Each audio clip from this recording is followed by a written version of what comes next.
अब जबकि एग्जाम बहुत ही पास आ चुके हैं, चाहे वो आईआईटी की तैयारी करने वाले बच्चे हों या अपनी मेडिकल नीट की तैयारी करने वाले बच्चे हों, सभी के पेपर बहुत करीब हैं। आज के वीडियो में हम आपसे इसी बारे में पूरी बात करेंगे कि किस तरह से आप 8 घंटे 10 घंटे या बढ़िया पढ़ाई कर सकते हो अपने रिमेनिंग 1 से 2 महीने में। बच्चों, इस एग्जाम को, इस कंपटीशन को क्रैक करने के लिए सबसे इंपॉर्टेंट चीज क्या चाहिए? कई लोग बोलेंगे प्रैक्टिस, कई लोग बोलेंगे हार्डवर्क, कई लोग बोलेंगे नॉलेज, कई लोग बोलेंगे अच्छी कोचिंग। किसी भी काम को करने के लिए सबसे इंपॉर्टेंट चीज होती है उस काम के पीछे आपका मकसद क्या है, आपका मोटिवेशन क्या है, आपकी इंस्पिरेशन क्या है उस काम के पीछे। अगर किसी काम को करने के लिए मेरे मन में कोई इंस्पिरेशन नहीं है तो उस काम के लिए कभी दिल से आग नहीं आएगी, दिल से कभी फीलिंग नहीं आएगी कि उस काम को करना ही है। और काम के लिए जो इंस्पिरेशन है वो मार्क्स नहीं होने चाहिए, वो बड़ी रैंक नहीं होनी चाहिए, वो किसी बहुत अच्छे कॉलेज में सिलेक्शन नहीं होना चाहिए। क्यों? क्योंकि ये बहुत ही छोटा मोटिवेशन हुआ। इससे कहीं बड़ा सोचो। ये सोचो कि तुम्हें देश के लिए क्या करना है, ये सोचो तुम्हें सोसाइटी के लिए क्या करना है, ये सोचो तुम्हें वो जो अंडर प्रिविलेज लोग हैं, जो परेशानी में हैं, उनकी तुम कैसे जिंदगी में मदद कर सकते हो। ये एक बड़ा एम तुम्हारे दिमाग में हमेशा होना चाहिए और यही तुम्हारा मोटिवेशन होना चाहिए यहां से अपनी एग्जाम की तैयारी करने का। तुम अच्छा करोगे, अच्छी पोस्ट पे जाओगे, अच्छे नंबर लाओगे, कुछ लाइफ में अच्छा करके दिखाओगे, अगल बगल के लोगों को इंस्पायर करोगे, उनकी फाइनेंशियली, फिजिकली, मेंटली हेल्प करोगे, पूरी सोसाइटी को ग्रो कराओगे। ये तुम्हारा ड्रीम, ये तुम्हारा पर्पस होना चाहिए। तो सबसे पहली चीज, फाइंड योर पर्पस। किसी और का नहीं, मेरी बातें पूरी मत सुनो। फाइंड योर पर्पस मिल गया साहब, आंख बंद किया, ऐसे सोचा, पर्पस मिल गया अपनी जिंदगी का। अब आई है बात कि ट्रैक पे कैसे आना है। सर, जिंदगी बहुत ट्रैक से छूट चुकी है, एग्जाम बहुत क्लोज है, कैसे ट्रैक पे आना है? अब यहां से मैं आपको सिर्फ 5 स्टेप्स बताऊंगा, एकदम दिल पे हाथ रख के उसको सच्चाई से फॉलो करना। स्टार्ट करते हैं। सर्वप्रथम और सबसे पहली चीज है किसी भी काम के लिए उस काम की प्लानिंग। और प्लानिंग का रिलेशन है टाइम मैनेजमेंट से। अब ऐसा भी मत करना कि 1 महीने का प्लान पूरा बना लिया। 1 महीने का बनाओ तो थोड़ा सा रफ प्लान। रोज का प्लान रोज बनाओ। रोज सुबह उठो, आज का प्लान बनाओ और उसको एग्जीक्यूट करना है साहब। और उसमें टाइम मैनेजमेंट होना चाहिए। वो प्लान फर्जी नहीं होना चाहिए, टाइम मैनेजमेंट होना चाहिए कि 2 घंटे में ये चीज खत्म हो सकती है कि नहीं। प्रैक्टिकल होना चाहिए। रोज सुबह उठ के, और रोज प्लान बनाने का फायदा क्या है और महीने भर का प्लान ना बनाने का फायदा क्या है? हर दिन मुझको अपने पिछले दिन से ज्यादा काम करना है।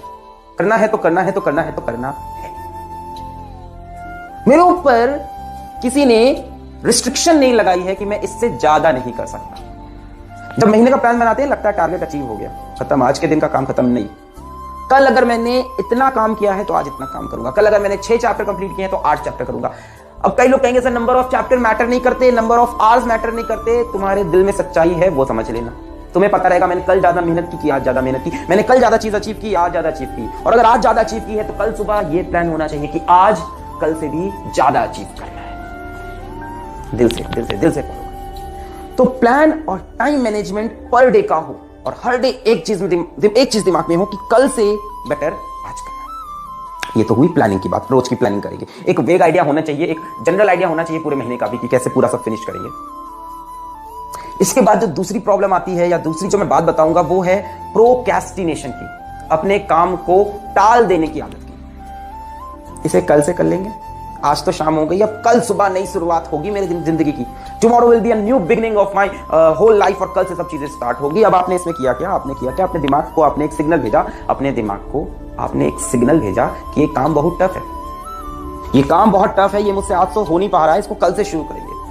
अब वो इजी सी चीज हार्ड बन गई।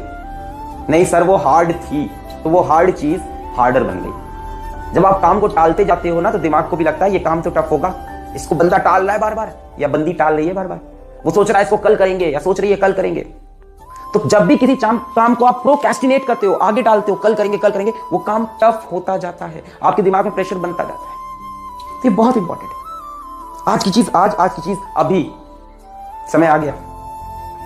तो ये तो 2 बातें हुई कि प्लान किया और चीजों को टालना बंद करना है। और तीसरी बात अब आती है कि सर ठीक है, हमने पढ़ाई करना स्टार्ट कर दिया, कहानी स्टार्ट हो गई है, सर 1 घंटा पढ़ते हैं फिर मन करना बंद कर देता है, 2 घंटा पढ़ते हैं फिर मन करना बंद कर देता है। मतलब प्रॉब्लम ये कि सर हैबिट कैसे बनेगी लंबे लंबे टाइम तक बैठकर पढ़ने की, कि किसी भी चीज की हैबिट करते करते लगती है। आप सोचोगे मैं कल सुबह उठूंगा 8 घंटा पढ़ लूंगा, कल खूब ज्यादा तैयारी नहीं होगा। अगर तुम कल स्टार्ट करोगे ना तो कल तुम हो सकता हो 3 घंटा पढ़ो, अगले दिन 3.5। मैंने बोला ना रोज पिछले दिन से बेटर। तो हैबिट किसी भी चीज की एक दिन में नहीं पड़ती, और अगर नहीं पढ़ रही है हैबिट तो टेंशन नहीं लेना है, दिमाग को याद दिलाना है कि एक दिन में हैबिट नहीं पड़ती। अब जैसे अभी पबजी का गेम आया था तो उसमें कई बच्चे डिप्रेशन में थे कि मैं पबजी बहुत ज्यादा एडिक्ट हो गया हूं। मैंने पूछा कैसे एडिक्ट हुए? कहते सर पहली बार ट्राई करने के लिए खेला, सब लोग ने बोला बहुत अच्छा गेम है, फिर दूसरी बार खेला, फिर एक दिन रात भर खेल लिया, फिर आदत पड़ गई। एक दिन में किसी की आदत नहीं पड़ी, सबने धीमे धीमे धीमे धीमे धीमे धीमे डेवलप की आदत। तो हैबिट हमेशा डेवलप करनी पड़ती है। तो आपको ये लंबे लंबे टाइम इंटरवल तक पढ़ाई करना, खूब ढेर सारे समय तक पढ़ाई करते रहने की हैबिट को डेवलप करना पड़ेगा, और उसके लिए ईच डे विल मैटर। जिस दिन से शुरू करोगे वहां से आपको करीब 5-6 दिन 1 हफ्ता लग जाएगा जब आपकी एक बढ़िया हैबिट बनेगी, और ये हैबिट आपको आगे भी काम देगी, सिर्फ इस एग्जाम के लिए नहीं, आगे के लिए भी काम देगी। तो 3 बातें हो गई कि प्लान होना चाहिए, टाइम मैनेजमेंट होना चाहिए, और चीजों को टालना नहीं है, और हैबिट बननी है जिसमें टाइम लगेगा, और हैबिट बनाने के लिए रोज एफर्ट खुद से डालना पड़ेगा। चौथी बात है आपकी कर्म भूमि, जिसको आप अभी बोलोगे इंग्लिश में स्टडी स्पेस। कई लोग कहेंगे सर ये क्या, मैं तो कहीं भी पढ़ लेता हूं, कभी बेड पे लेट के, कभी इधर बैठ के, कभी उधर बैठ के। अच्छा, अभी मैं यहां फिर गीता का ही रेफरेंस दूंगा कि वहां पे बोलता है किसी भी कर्म में 3 चीज इंपॉर्टेंट होती है। पहला, उस कर्म के पीछे आपका मकसद क्या है, जो कि मैंने मोटिवेशन में बताया। दूसरा, उस काम को कौन कर रहा है, और तीसरा, वो काम कहां पे हो रहा है। यानी कर्म भूमि या स्टडी स्पेस भी एक बहुत इंपॉर्टेंट रोल प्ले करती है। कई लोग हैं रजाई ओढ़ के साइड में बैठे हैं, पढ़ाई कर रहे हैं, साथ में मोबाइल चला रहे हैं, बगल से टीवी चल रहा है, बगल में कोई बातें कर रहा है, मतलब सारी चीजें चल रही हैं। यहां पे पढ़ाई में मन लगने वाला नहीं है। आपका एक स्टडी स्पेस होना चाहिए कि स्टडी टेबल हो, एक चेयर हो। नहीं, जरूरी नहीं कि आपके पास पैसा हो, बढ़िया टेबल, बढ़िया चेयर, कोई भी हो सकती है। आपका एक कोना हो घर पे जहां पे आप पढ़ाई करोगे, एक जगह हो जहां आते ही आपके अंदर एक पॉजिटिव वाइब्स आने लगे कि ये जगह तो मेरे पढ़ाई करने की है, यहां तो मुझे पढ़ाई करनी है। कई बार होता है उस जगह पे हम बैठे बैठे बोर हो जाते हैं, तो ठीक है, अपनी एक ऑल्टरनेट जगह भी डिसाइड रखो कि यहां बैठ के पढ़ लेंगे। कई बच्चे कहेंगे सर नहीं हमको तो आदत है सॉफ्ट म्यूजिक सुन के पढ़ते हैं, तो पढ़ो, उसको मना नहीं कर रहा मैं, पढ़ो। आपको सॉफ्ट म्यूजिक सुन के न्यूमेरिकल्स करने की आदत पड़ी हुई है तो वो चीज करो, पर अपना स्टडी स्पेस फिक्स करो, बहुत इंप्रूवमेंट होगा। ये तो मैंने अपने ऊपर लगा के देखा। अपना वर्क स्पेस जिस दिन आप फिक्स कर लोगे, बहुत इंप्रूव। अब सोचो मैं तुम्हें एक दिन यहाँ बोर्ड टांग के पढ़ा दूं, एक दिन मैं तुम्हें कहीं और बोर्ड टांग के पढ़ा दूं, एक दिन मैं अपनी शक्ल ना दिखाऊं, जमीन पे बोर्ड रख के पढ़ा दूं, तुम्हें भी लगेगा क्या चल रहा है, माइंड पे एक गलत इंपैक्ट जाने लगेगा। ठीक है, मतलब आपकी नीयत तो साफ थी पर आपने जगह अच्छी चूज नहीं की। क्रिकेट मैच खेलना है तो उसके लिए पिच पे जाना पड़ेगा, तो पढ़ाई करनी है तो स्टडी टेबल पे बैठकर कमर सीधी कर कर पढ़ाई करनी पड़ेगी। वो लेट कर पढ़ाई करने में इंटरेस्ट नहीं आएगा, नींद आएगी। नींद। एक 5वां और आखिरी पॉइंट या आखिरी बात जो मैं आपसे डिस्कस करूंगा, जो कि शायद इन सब बातों में सबसे इंपॉर्टेंट है, वो है एक पॉजिटिव माइंडसेट होना। पॉजिटिव माइंडसेट नहीं रखोगे ना तो दिमाग हमेशा एक्सक्यूज देगा, प्रोक्रेस्टिनेशन, वही एक्सक्यूज, चलो इस काम को कल कर लेंगे, चलो इस काम को बाद में कर लेंगे। नेगेटिविटी दिमाग में आएगी। देखो तुमको मैं जितनी बातें बता रहा हूं ये अगले 24 घंटे तक तुम्हारे दिमाग में रहेगी, उसके बाद उड़ने लगेगी। शैतान भी तो बहुत है तुम्हारे अगल बगल, जितनी भी गंदी सोच है, नेगेटिविटी, वो शैतान। The day you stop making excuses, the day you stop making excuses, the day you take responsibility for yourself, the day you take responsibility for yourself is the day that you have made it.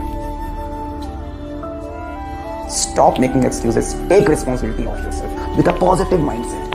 वो excuses ना शैतान दे रहा है, तुम्हारे दिमाग की negativity है जो एक्सक्यूजेस लेके आती है। तो एक पॉजिटिव माइंडसेट होना बहुत जरूरी है। कैसे होगा मैं बताता हूं। अपनी डाइट पे ध्यान दो, उल्टी सीधी चीजें एग्जाम के वक्त मत खाओ कि मतलब खूब सारा जंक फूड खा रहे हो, उससे नींद आ रही है, नेगेटिविटी आ रही है।